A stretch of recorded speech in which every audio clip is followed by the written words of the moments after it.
Hey golfers, and welcome back to the Second Swing Golf YouTube channel. It's a fantastic day. It's a major championship week, so we have all kinds of excitement with golf today happening. We've got a fun, jam-packed live at lunch today. I've got 3 clubs in my hand. We're going to compare them head-to-head. As you can see, of course, by the title of our stream today, we're going to talk about 7-woods, utility irons, and hybrids. We're going to do a head-to-head test here with TrackMan. We also have 2 special guests with us.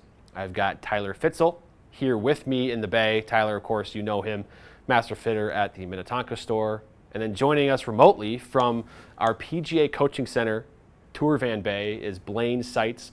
And Blaine is our go-to fitter down there. We're going to have him join us and discuss a little bit about our partnership with the PGA and that awesome location we have down there in Frisco, Texas. And so, but first of all, Tyler and Blaine, because the people are curious, picks for the PGA Championship. I'll give you one favorite and maybe one guy that's a bit of a sleeper that you're going for this week, Tyler. All right. I picked Bryson at the top, partly because he's been in form. He's competed well at the majors. Obviously, he's a major winner, and I think he's going to have a good week. Whether he wins or not, I think it's going to be a good week. I also think Cameron Young is kind of my dark horse pick to this, and I think we see him playing really well. He's done really well for quite a while now. Hits the ball a long ways. Yeah, and I think that could be a breakthrough for him. So he's kind of like a little bit more of the long shot to this. Nice. So Blaine, who do you got this week? Well, so it's interesting. Who I would have said just a few minutes ago has changed a little bit because we now have a player that I didn't realize was in the field, and he happens to be one of my favorite players of all time.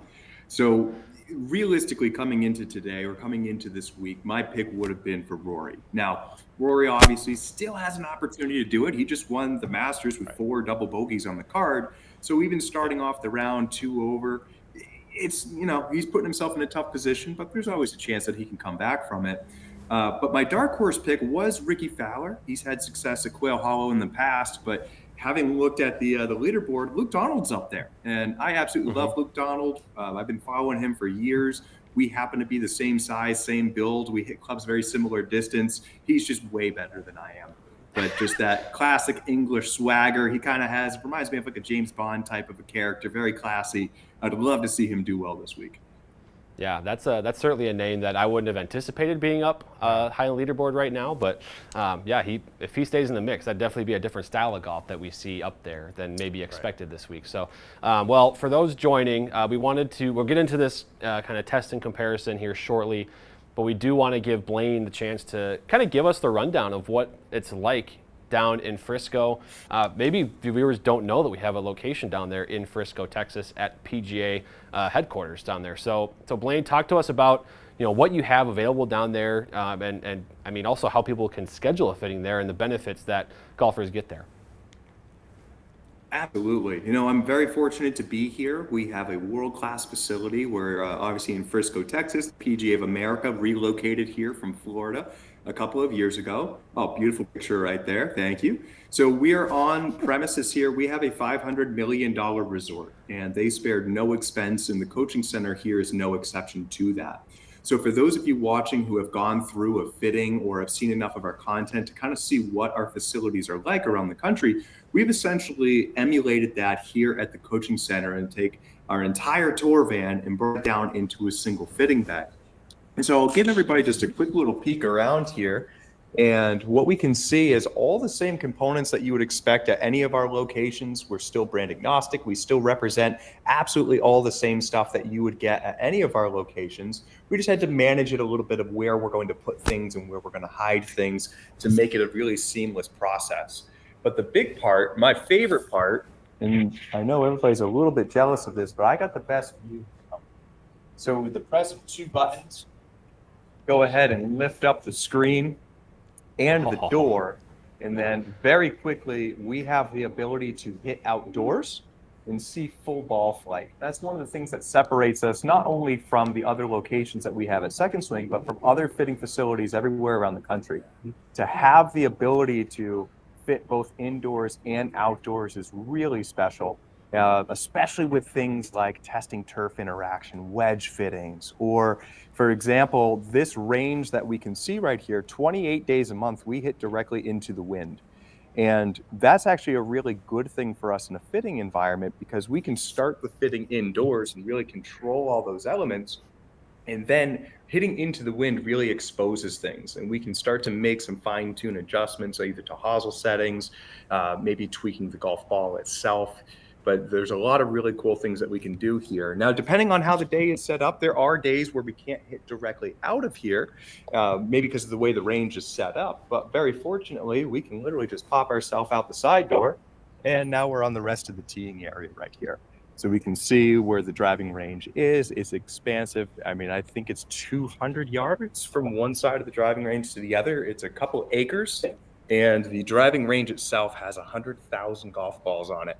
Titleist, tailor-made, Callaway. So we have the ability to really dial everything in. To actually book a fitting, it's the same process that you would go through to book at any of our locations, fitting.secondswing.com. You just make sure that you choose the PGA Coaching Center. We're currently open for fittings Wednesday through Sunday. Coaching Center hours are 8 a.m. to 6 p.m. Currently closed for fittings on Mondays and Tuesdays. We do new fits only here, with the intention being that we're going to get it ordered and built direct by the OEMs, or potentially we're going to build it ourselves across the hall in our build shop if we have the components in stock. And for anybody watching who does want to get fit for the classic pre-owned equipment that we love to do here at Second Swing, we have another facility about 12 miles south of here in the Colony that have all the same stuff that we have here in terms of the new components for the tour van, but we also carry 20,000 clubs pre-owned in stock that you can leave with that day. Wow. Yeah, that's pretty good. I didn't think you were going to cover it all right away, but that's the brilliant tour of the facility there.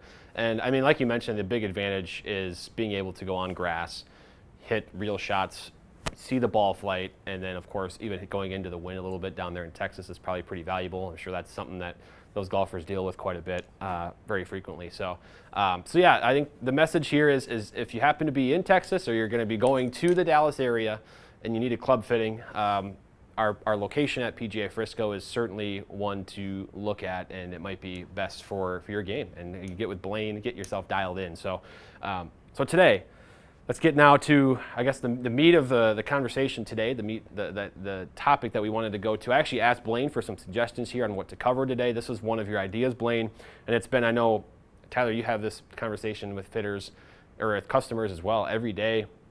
It's that atop your iron set, you need to find a club that kind of makes that gap happen smoothly between maybe it's a 4-iron, maybe it's a 5-iron, and then to your fairway wood, your longest fairway wood, might be a 5-wood or a 3-wood.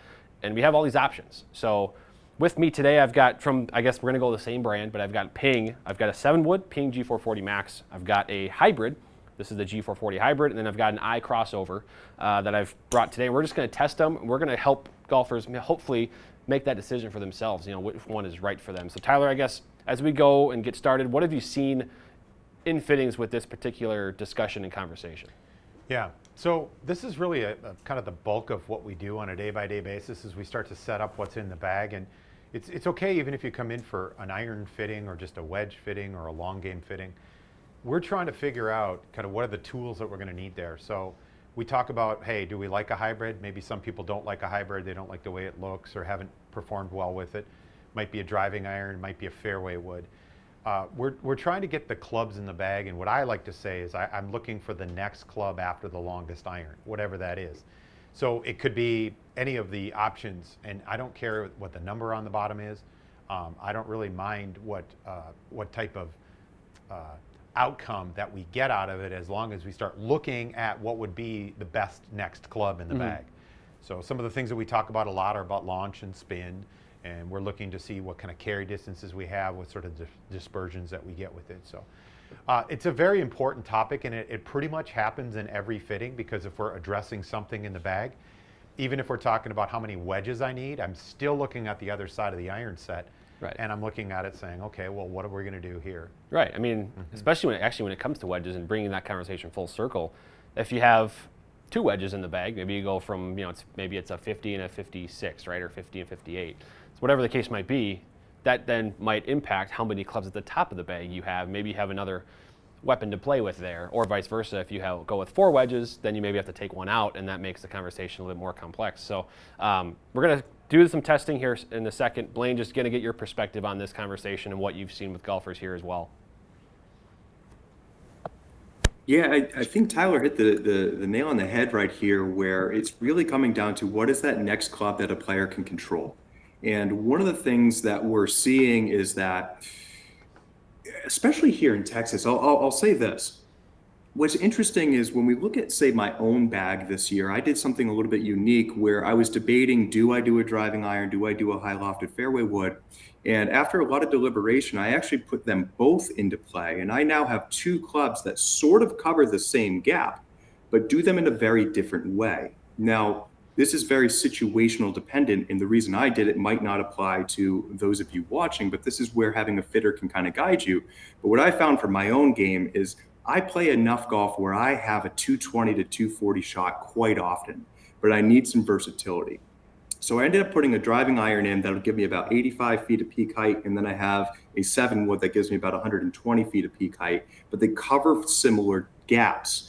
And this gives me versatility on the course, whether it's a fairway finder, something I can control and keep low under the wind, very windy here in Texas, or maybe I need to hit something that's going to be really high and receptive into a green, because we also have very firm greens.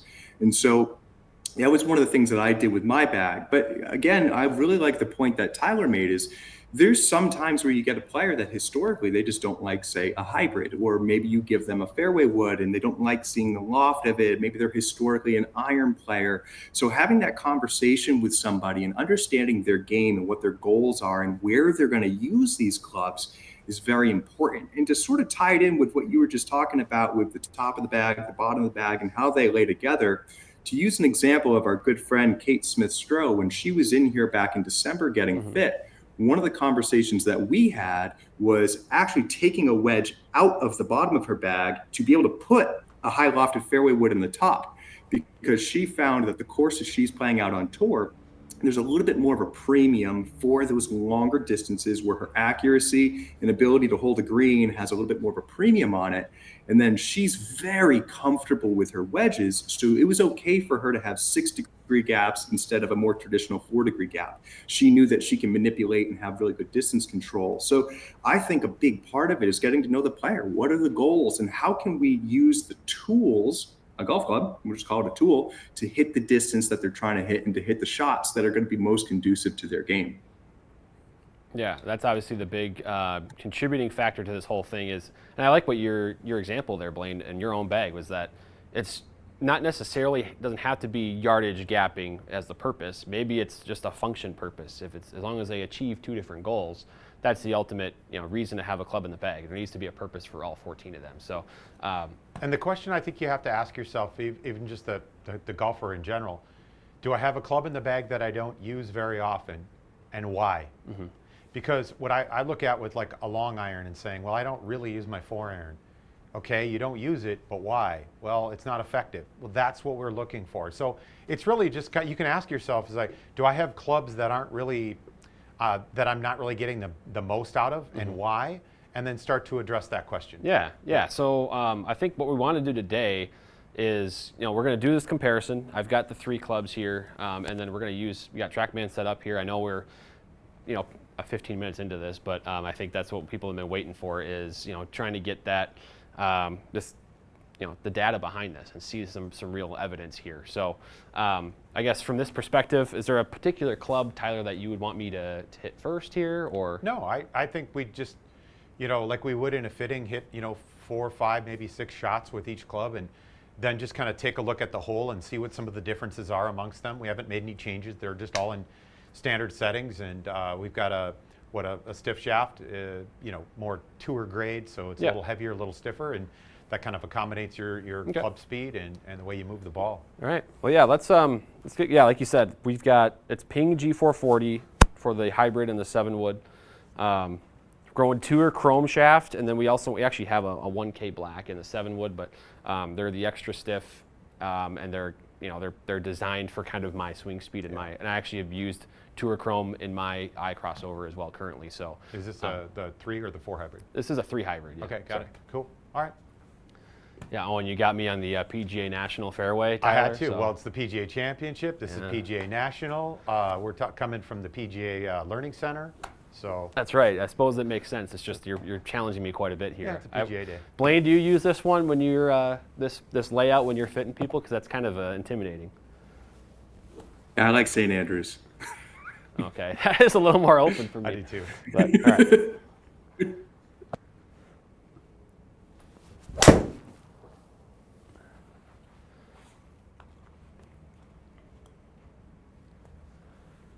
It's in the fairway.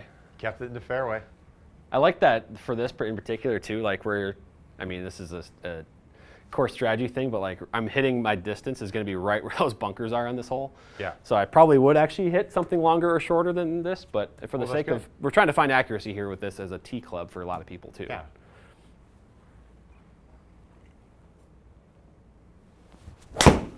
That was out to the right.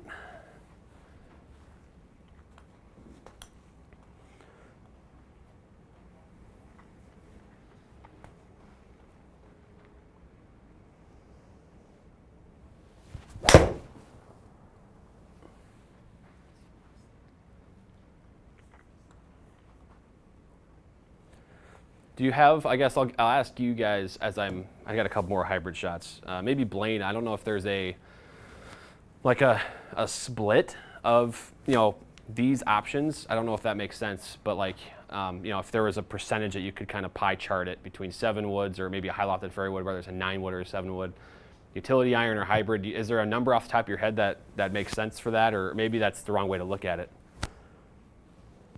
In my fitting bay, in my experience, if I don't have an exact number, but I'm going to feel comfortable saying that the vast majority have been in a high lofted fairway wood.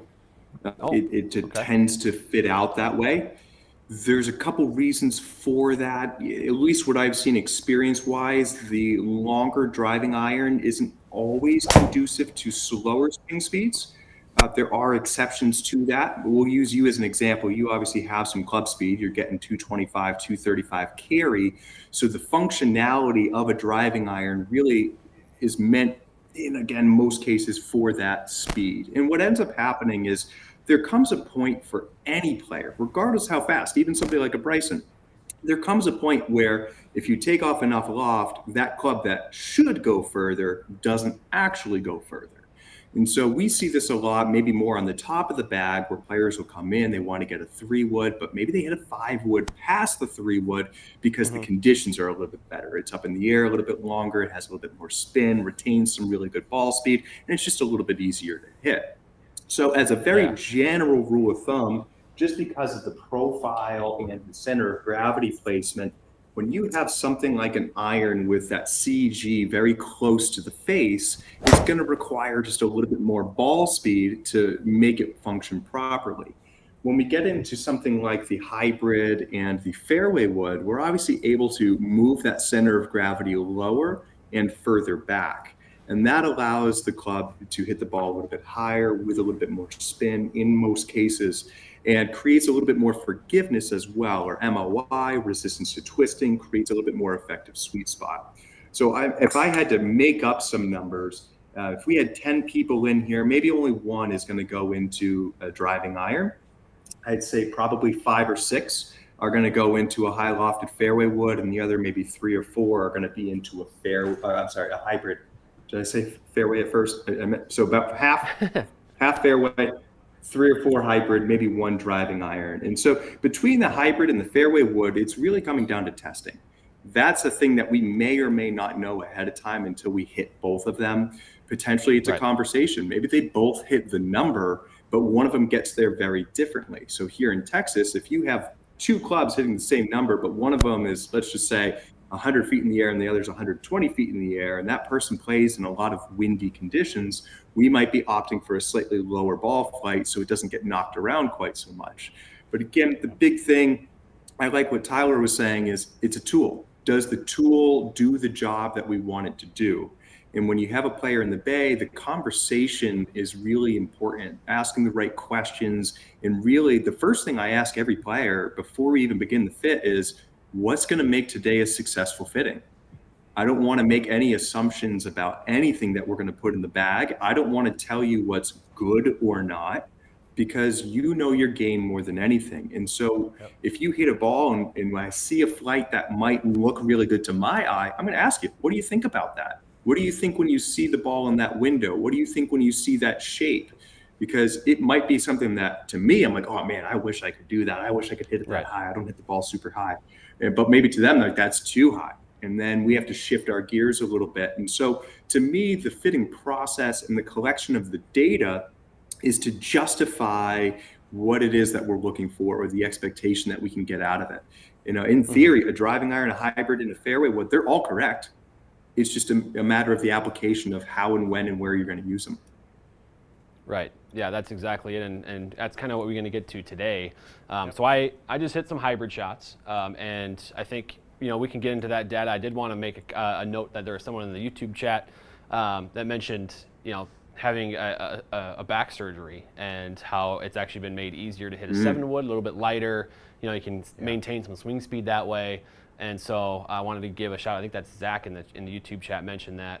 So that's another reason to maybe see that these high lofted fairway woods are taking off. So now with this data here, Tyler, you've got this out. This is initially with a hybrid, right? This is just you know, a few kind of smooth swings for me with hybrid. What kind of jumps out at you here?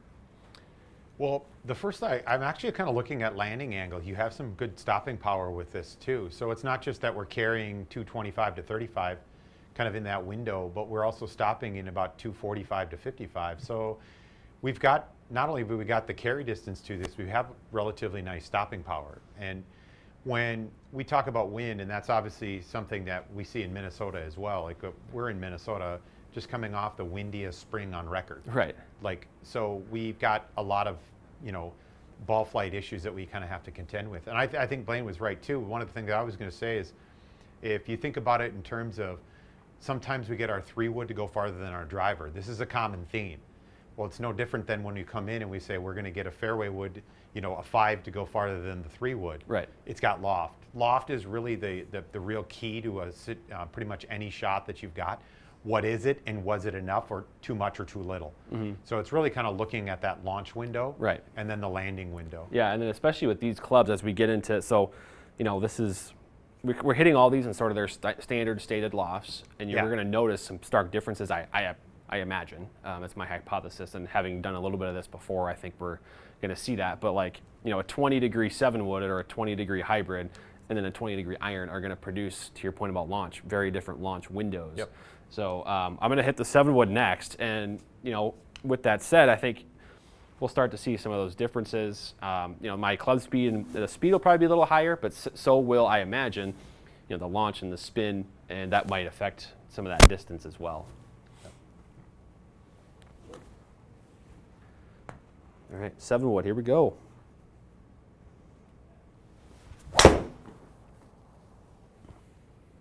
Oh, yeah, right away, that's way higher. Yeah. Yeah, and right there we got spin. 3, correct. 3 degrees more launch than you were kind of getting on average with and I even hit that a little off the toe. So, but with that said, it's still, I mean, that's just like the landing angle's already up near 50 just with that swing there. Yep. That was a little more solid contact, definitely went farther. But with that said, the height is pretty much the same. Landing angle is very similar.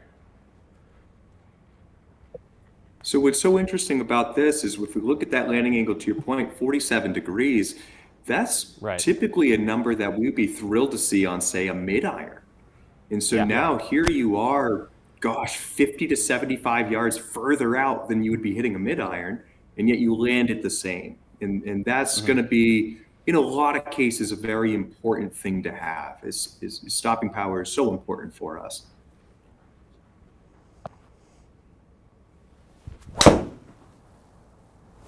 You know, and spin is tied to a lot of different things that can occur, whether it's with the club, the swing, or the ball. But spin's also an interesting one as we talk about this, because there's usually, when we talk about wind, we talk about elements. The higher the ball speed gets, usually we see a more penetrating flight. The wind can affect it less. but the spin is also going to dictate what's going to happen. A higher club speed generally, not always, but generally has more spin. As our swing speeds get slower and the ball is not coming off as fast, it's not spinning as much. And so spin almost it can become too much or too little depending on club speed and ball speed. Right. That's where a fairway wood may crank up the launch, it may crank up the spin, it may crank up the ball speed, and that it becomes the next club in your bag over a hybrid just based on some of the launch conditions and spin.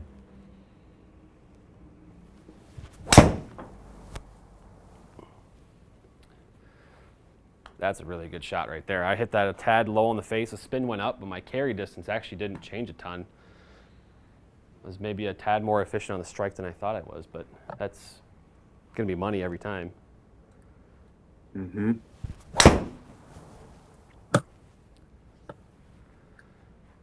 Yeah. I got to say, there was that first swing there that I had that I kind of mishit. That short one, other than that, I mean, I'm hitting a pretty good number consistently there, kind of in that two. Like, I mean, the carry distances are actually almost the same on average. Where we're talking about that 225, good swings getting into the 230s. But yeah, what else? I guess I'll start with you, Blaine. If you see these numbers here, like, give me your kind of thoughts on what you see here. Yeah, I mean, just looking at it, this reminds me a lot of my own bag. You know, just again, you have two different clubs that are sort of overlapping in the same area for the most part, but they get there very different ways. Now, as a general rule of thumb, like we had talked about earlier, I typically wouldn't recommend having two clubs that do the same thing, and I use the word same thing in air quotations here. But it really comes down to that player's knowledge about their game and the shots that they hit. Now, in a typical fitting environment, we wouldn't want to necessarily find two clubs that are redundant. We'd want to be able to fill the bag and gap it out a little bit properly here. So just for the most part, I think those things like stopping power are going to be so important. Plus, when you get into something like, for example, a high lofted fairway wood, we get the benefits of the effectively larger sweet spot due to the MOI increase, due to the head just being a little bit bigger right there. And one of the things that I've heard from players is they don't necessarily want to move away from a long iron or a hybrid because they're afraid about versatility purposes. The club's a little bit longer. But I'll tell everybody watching, my favorite thing to do with my fairway woods is chip around the greens. You can just put it a little back in your stance, choke up on it, bunt it. Instead of like a Texas wedge, you have a little bit of loft, and especially here on really grainy Bermuda, what I find is if I were to putt from off the green, Texas wedge style, the ball likes to stick and grab quite a bit. But when you use a high lofted fairway wood and you de-loft it and kind of chip with it, the ball will come off a little bit hotter with, I'm going to use the word topspin. It's not actually topspin, but it's bouncing and rolling in such a way that the grain doesn't tend to grab it as much. And so that allows us to have a little bit more versatility, especially out here at the PGA Fields Ranch Resort. There's a lot of really tricky green complexes that if you were to say throw a high lofted wedge up and you don't hit your spot perfectly, you might hit some kind of a false front, and there's a chance that that ball might run 60 yards back down the hill and put you in an even worse position. So by playing the ball a little bit lower and guaranteeing forward motion, it's a little bit easier at times to control that distance. So I tell people, don't worry about that versatility. I mean, I'm sure, Tyler, you hear this all the time. Oh, I carry a 4-iron. I use it when I'm out of the trees. I just got to keep it low and punch it out of the trees. And it's like, how about we first fit you for a driver that you're not going to be in the trees, and then let's get you a club that you can we can actually use. And so to Tyler's point, if you have a 4-iron and you don't use it because it's not conducive to your game, let's find a tool that is. There's so many options out there. I mean, in this bay alone, I have, I think, 35,000 combinations of stuff. We can definitely find you something that's right. Yeah, I mean, we actually just got someone in the YouTube chat right now, Blaine, that, I mean, he says 4 hybrid on the fringe is a game changer. It just floats across the green. So, like, that's, you know, that's another, to your point, you know, these clubs, it could be a high lofted wood. I think we've seen Colin Morikawa do a lot of that around the greens. Or a hybrid, whatever it might be. There's multiple functions, and you kind of can get creative with it, right? So, Tyler, anything jump out otherwise here with numbers? I mean, I'm just seeing the big differences in spin, launch, height, those things here. Yeah, and the big thing is you got more ball speed. There was there's about a couple yards of carry distance, but because of the introduction of more height than spin, you've got that to sit down a lot quicker, and that's an important feature. If you're using something for this 225, 35 out there, and more typically that's not, you can use it on a longer par 3, but more typically that's going to be a par 5 type entry shot. Generally speaking, that's going to hold a little bit better. It doesn't, like, and for your game, and I know your bag, and we know what's in your bag and how you play your clubs, is like that you need the versatility depending on where you are. So it's okay if you have a couple of these clubs, but you probably, like Blaine had mentioned too, you're probably not going to carry both of them. Right. Unless you're, in a situation where you need both that day. I mean, for me, it's going to be course dependent, because we're going to get to a club that I actually have in my bag now, which is at this current point, I have this Ping Eye crossover, and this is a 3-iron. And I've told this, I've said this to Tyler before on live streams, and off air as well. But like the course I play at, it's a lot of tee shots in which I need a club like this Eye crossover. That's just a utility iron that I can kind of flight. I can hit the window I need to. I need it to go about maybe 240 or 250 total yards, and this club does that. And they also, kind of the nice thing, as the photos are showing, is that it is adjustable, which can fine tune it even more. And so, but it's rare. I just hit some 7-wood shots where I'm hitting the ball very high, carrying it 220, 230, and then it's stopping. But there's not a lot of chances on the course I play at typically where I need to actually hit a green from that far away, because it's a pretty short course. Placement tee shots, the par 5s aren't long enough where I'm going to be needing something more than a mid-iron on most cases. And that's obviously pretty unique to most people, but that's just my scenario. But if I do get to a course where I'm playing it longer and there's a lot of longer par 4s and par 5s, I probably will need a 7-wood in the bag, and I'll probably swap this guy out. So. Yeah. All right, so now we got the 3-iron. Yep. Let's see what we The can, other thing, just to interject while we're on that note, one of the things I want to share here, a couple of years ago, I was fortunate. I got to caddy in the U.S. Senior Women's Open. And so here we have all the best females, age 50 above, all playing in competition, and they all played high lofted fairway woods. And what was really impressive is to watch these ladies under U.S. Open condition. They'd be, say, 165 yards out, and to some of us watching, we might think, oh, that's maybe a mid-iron, or if you're a Bryson DeChambeau, it might be like a wedge, and they'll pull out like a 5-wood. And it's just the ability to hit these shots is really conducive. So I think also understanding just the relationship between the speed that you can produce, to Tyler's point, loft, spin, ball speed, those are the big 3 that sort of give us that right window. And when you lose the ability to create ball speed, we need to make up for it with loft and spin. And there comes a point for all players where it just isn't going to work anymore. And so typically in a fitting, like let's say a player comes in, they really want a driving iron, but if we just can't produce the right ball speed to make it happen, we're going to have to figure out a different way of creating launch and spin. And so maybe let's go into a hybrid by its very nature, center of gravity placement, further back, lower down. Now we can create a little bit more of that launch and spin. And just by the very nature of the head being a little bit bigger, we can retain ball speed on mishits. And that's usually that transitional point. As a rule of thumb, we want about 5 miles an hour ball speed gapping between irons. And generally speaking, when we get to those longer irons and we can no longer produce that 5 mile an hour ball speed gap, we need to transition over into something like a hybrid or a fairway wood. Yeah, that was literally, you just described a fitting I had a week ago with a customer who had a 4-iron that they really hit very well. And then they had a 4 hybrid that had a little bit of that kind of bridge that gap. The 4 hybrid's higher, the 4-iron's a little bit lower, and they were interested in like a 3 driving iron. But the problem with the 3 or even a 2 driving iron is we didn't get any different results out of it. It just did the same thing as both of the other 2. Right. And it was kind of eye-opening because immediately the customer thought, it's like, well, since it's the 3, it should go farther. No, it didn't launch higher, it didn't spin more. It went the exact same distance. And we even actually got maybe a little bit better dispersion from it. That's even a conversation. When I mentioned this, we didn't do anything in the bag. We actually just stayed where we were. But one of the things I mentioned is we could put the 3 in and take the hybrid out and the iron out. It's like we could really replace 2 clubs for 1 in that space because of what we were doing with it. If there was a need maybe for another wedge or something like that. So there becomes other options. It's kind of the playing detective is first let's kind of see what's going on and let's gather a little bit of information with it. And so, yeah. Great, great opportunity to just talk about the exact same thing. Yeah, yeah. All right, let's see what the 3-iron does. I mean, I feel like I hit the hybrid pretty low, so I wonder if this kind of keeps up with that a little bit more, but.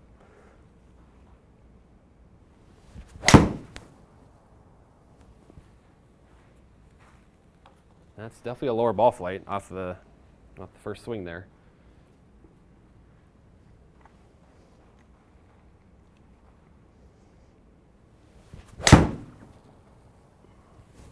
Yeah, I got after that one a little bit. So Drew knows this because we talk quite a bit about some of the fittings, and especially some of the younger high school, college players in the area here. We've been fitting a lot of 2-irons, driving irons. Been getting some results. These younger players are, teeing off in high school matches where they're not necessarily need super duper length for anything. But we have one that just qualified through the local U.S. Open. They've been fitting forever, and he's got Blaine will get to see him down there because he's going to TCU. But Sam Udovich has got this 2-iron, and we've got this fitted in, and he carries the 2-iron somewhere around the 250, 260 mark. But it's just like this. It's absolutely dead straight. It's a laser. There's no movement in it. It's just a huge advantage. Even on a 410-yard par 4, to know you're going to basically be somewhat down the middle.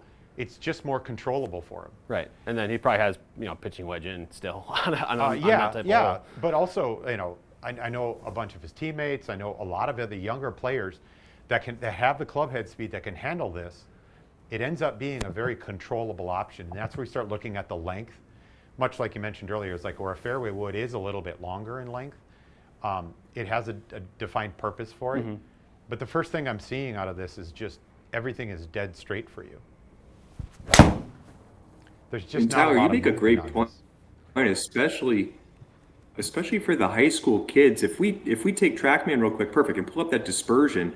One of the things that we're seeing on the screen right now is that a lot of courses, the architecture is meant to have a defined landing area, and for a lot of players, especially those high school kids who do have speed, it takes a lot of the longer clubs like a driver out of their hands, because now if they're hitting at 300, 320 yards, they're typically from the tees they're playing from hitting the narrowest, most penalizing parts of the fairway.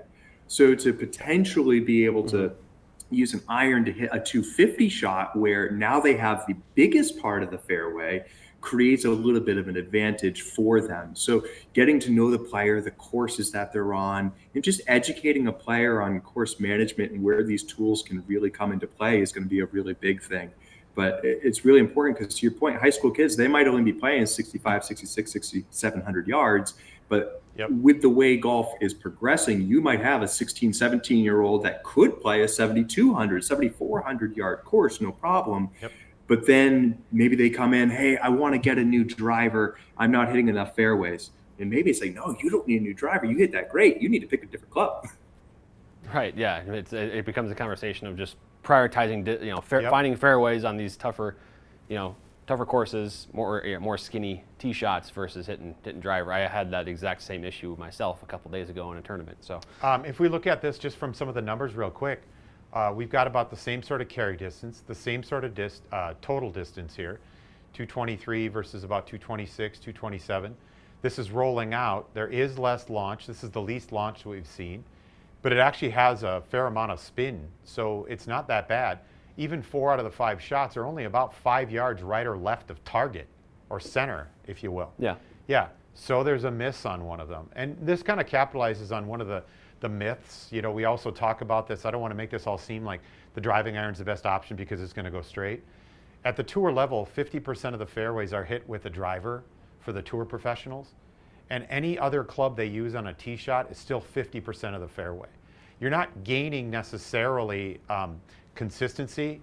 What you're doing is you're maybe eliminating a certain part of the golf course, so you don't get into those bunkers right there, but you still have yourself up to that point, whereas like you still have a mid iron or a short iron in. Whereas when you try driver, now all of a sudden you're at risk of being in the bunker or maybe being a little bit more right or left.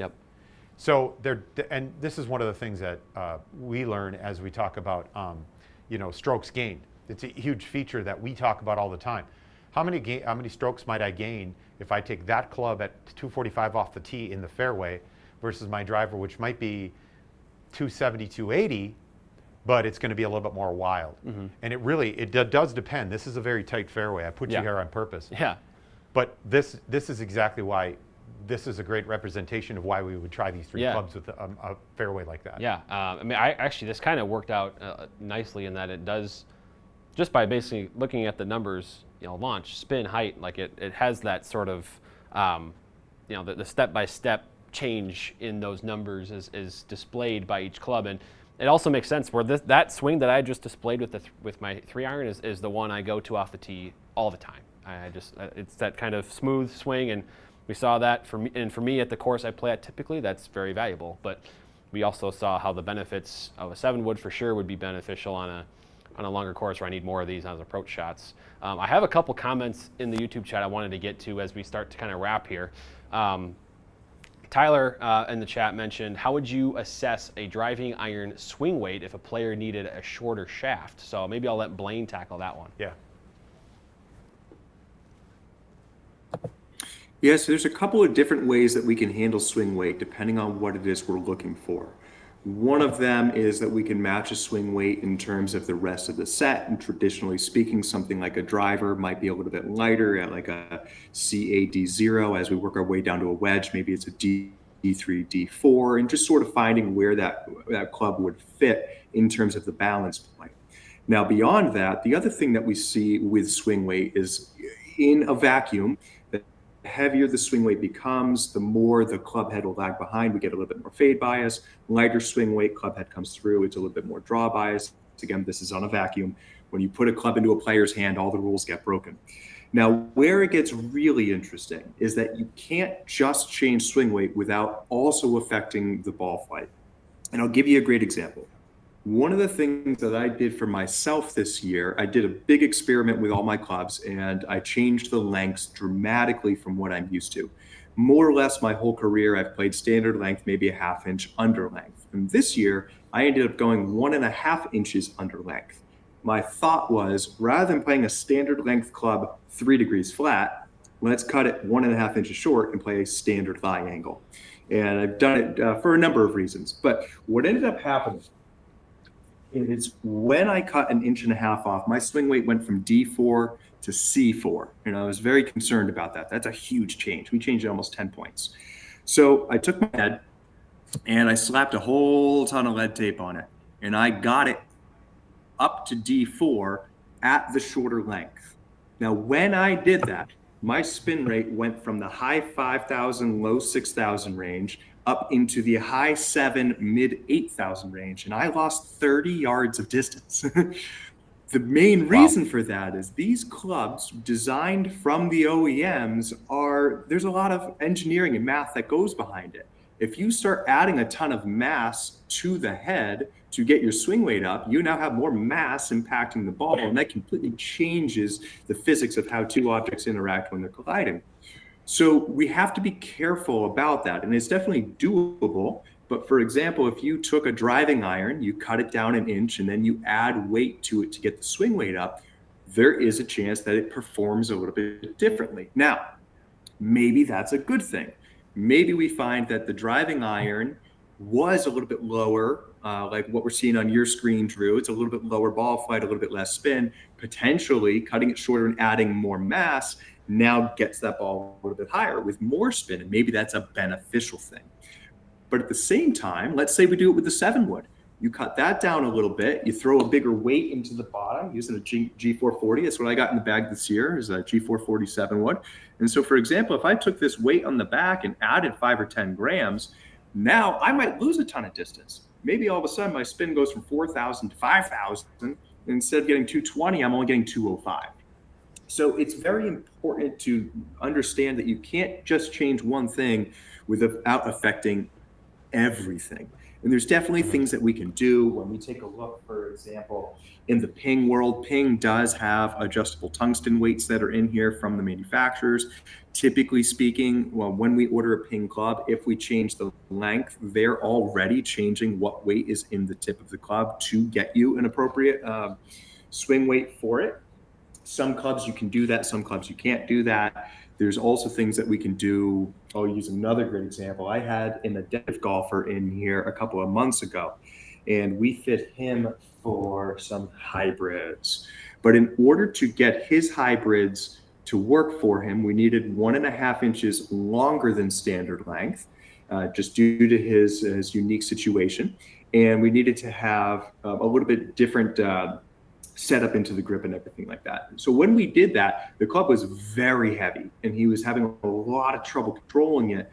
So we lightened up the weight in the back here a little bit, and that got us close, but it did start to affect our spin rate a little bit. We had less mass, it wasn't spinning enough. Because of his situation, he doesn't have the most speed. So when we started to get rid of that launch and that spin, he was losing a little bit of distance. So what we found was we ended up putting the weight back to something that was a little bit more standard. And instead of making the club head lighter, I actually took the grip off of the club and the entire underside with lead tape. And we did an entire build of lead tape and then put the grip back on. And that was a way for him to lighten the effective swing weight without affecting the actual ball flight and performance of it. So now it's the length that he needed, it's the balance and the weight he needed, but it's still giving him the ball flight that he needed. So there's a lot of different ways to do it, but again, that's why you come see us fitters, is we'll help you find the right solution. And sometimes you got to get creative with it. So, so Tyler, does that answer your question? I mean, that covers everything though. Like there's all these different routes that the fitters can go to. You know, if you're concerned about swing weight or, you know, making a change down to maybe a shorter shaft with a particular type of club, you know, we have ways to make it work for you is kind of the answer there. So, again, we're starting to wrap up here. I know we're getting close to that 2 o'clock hour here. First of all, Tyler, I wanted to just give you another opportunity to go through numbers here and maybe kind of relay it to a general statement for golfers maybe watching this, tuning in either live or afterwards as to this particular part of the bag. How would you manage that for them if they're, you know, maybe they don't have time for a fitting but they need to make a decision? You know, what would you recommend for them? Yeah, I think two major factors to this. The first is we try to get any of our customers, if we can get our players into the dispersion just being a little bit right versus left. I think that's a key component because we want the consistency in terms of the distance, but we know that the face angle and some of the swing is going to change that. So I start by looking at what am I got east and west. Also, I'm looking at this as the north and south tends to be a little bit harder to control. If I'm looking up here, the 7 wood was much more consistent in both. It didn't turn as much, so it was very consistent. You had one that was a little bit more to the left. It was straighter, it was higher. If I'm looking at this distance around 240 yards, carrying 225, going 240, that 7 would be my pick, depending on how high we needed this. Right. Then the other piece of this is what do you get comfortable with? If you have someone that's comfortable with an iron or a hybrid or a fairway wood already, I tend to lean towards what you're comfortable with because familiarity is going to give you an opportunity to maybe have a little bit more confidence this is something. When we're doing something with a club that we've never really tried, never had a hybrid before, that's going to be a little uneasy and a little unnerving to that. So this is one of the things that I, like me personally, I love hybrids. My hybrids are phenomenal. I like playing them. I like the look, the shape, the consistency. So it's going to be hard to get me out of a hybrid. Yeah. You know, and I've tried 7 woods, but I'm certainly out of long irons just because of the functionality of it. So that's kind of the major thing that I see there is like, for you would be, what do you really need out of it? Well, you have that iron, the one you actually have in your hand, and you perform very well with it. Yeah. If we were looking at something that maybe carries and sticks a little bit quicker, I'd just go to maybe a 7 wood. But I can't discount the hybrid in there either. So I go back to what Blaine had said earlier is say, tell me a little bit about your game. What's going on? Where do we need to go with it? Because I'm not going to pick one of these based on what I see, based on numbers. It's going to be what you feel in terms of confidence and performance. Yeah, and that's one thing. Actually, I'm going to make a last point here too, with Carl actually mentioning in the chat as well. I've been kind of reading his comment, basically saying, you know, how does this conversation change with such strong lofted game improvement irons? Yeah. And I think it's important to just go back to this idea that the loft is the more important piece of this, not what number is on the club. That's right. So, The next club is the next club. Right, it doesn't- Whether it says yeah. 5 or it says 6 Yep. or it says 7 iron on it. yeah. So if you're playing, you know, these irons that are, you got the new irons, but they're like 3 or 4 degrees stronger than the last ones, that's fine. But just make sure you make that adjustment and know that your 5 iron now is probably more like, you know, maybe a 6 iron from before, right? Or if it's a 4 iron before, you know, those different things matter. So just making sure that that part is dialed in your bag, knowing your lofts, knowing what your goals are for each club in the bag, and that'll make this transition pretty easy. But there's definitely some differences between them, between the 3 iron, the hybrid, the 7 wood. They all do very different things. So one thing, lastly, as we sign off here, Blaine, I want to give you the chance to encourage people or tell people how to schedule a fitting with you down there, and then we'll wrap up here today.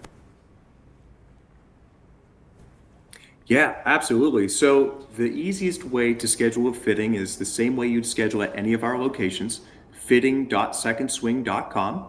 It's going to bring you to a home page where you can select any of our locations. We do happen to have 2 here in the Dallas area. So when you're selecting, make sure it is the right one. We have our Colony location about 12 miles south of us here. That's going to be one of our flagship stores. If you've been to our locations around the country, it's going to be very familiar. Here at the PGA Coaching Center, it's a little bit different. Obviously, we're up at the PGA headquarters.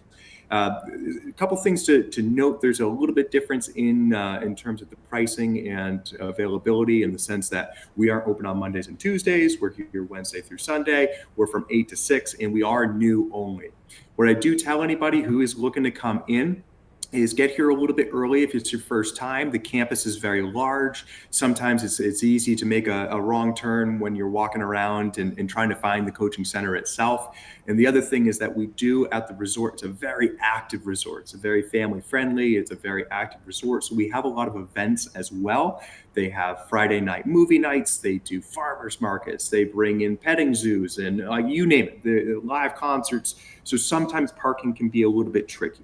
So if you are coming in here, just make sure you come a little bit early. Worst case, you get to hang out at one of the best resorts in the country. We'll get you warming up out on the range. We have a beautiful facility where we can hang out, stretch, drink some water, all sorts of really great stuff. But it's all through fitting.secondswing.com here at the PGA Coaching Center. I'd love to get you in the bag.